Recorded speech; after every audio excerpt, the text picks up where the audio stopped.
Bonjour. Alors j'étais en train de faire le tri dans les graines puisque je vais certainement faire mes premiers semis en termes de fleurs et de légumes ce week-end. Et je me disais que ça pourrait être une bonne idée de vous montrer ce que je comptais mettre en place dans mon jardin.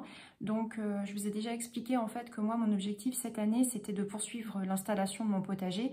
Donc là j'ai quelques semis qui ont déjà débuté, notamment les semis d'aromatiques.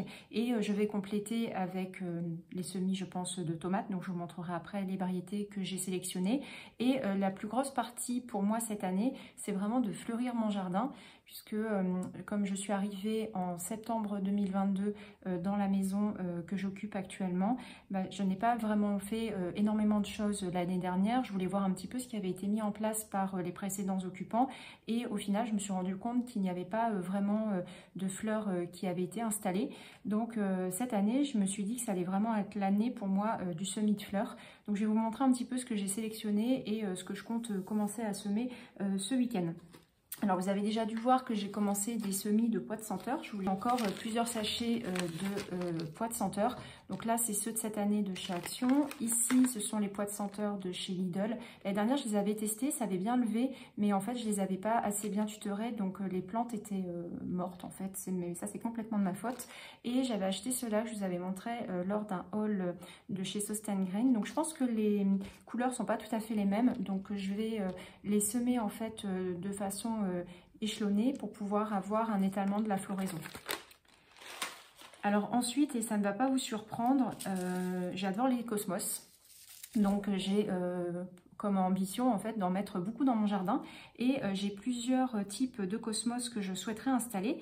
Alors il y a déjà ces cosmos là que je vous avais montré du jardin des amoureux, donc le cosmos apricota et le cosmos apricot lemonade.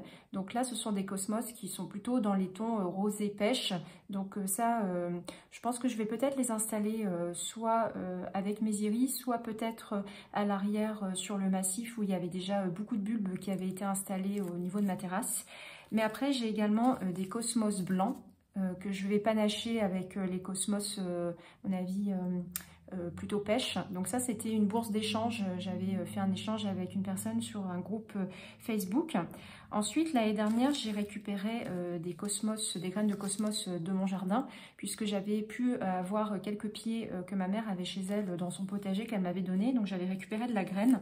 Donc là j'ai plusieurs sachets de graines un peu en mélange.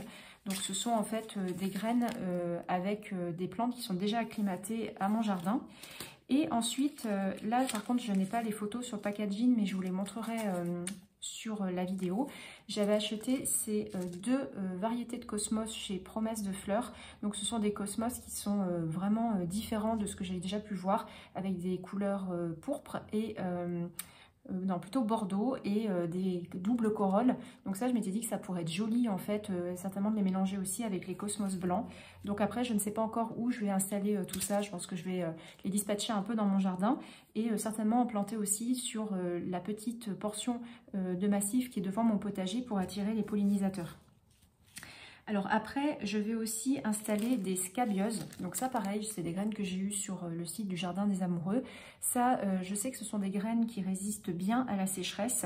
Et là, on est toujours dans des variétés de couleurs un peu pêche, rosée. Et ça, je voulais les mettre dans mon massif où je suis en train d'installer une thématique de couleur plutôt violet.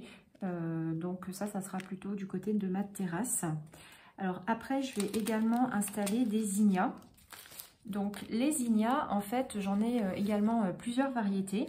Donc ça, je vous les avais montrés, c'est la variété Queen Lime Blush. Donc là, on est plutôt dans des tons qui sont rosés et verts. Là, j'ai celui-là qui est dans un dégradé de vert, ce qui va bien contraster avec celui-ci. Donc là, c'est le Zinnia Queen Lime Red. Non, Queen Red Lime, pardon. Et là, c'est le Zinnia Envie. Donc ça, ce sont des graines que j'ai trouvées en jardinerie. Je ne les avais pas testées l'année dernière, donc j'espère que ça fonctionnera bien cette année. Et j'ai également des zinnias, toujours avec la bourse d'échange de graines à laquelle j'avais participé. Donc là, je ne sais pas la couleur, donc ça sera la surprise.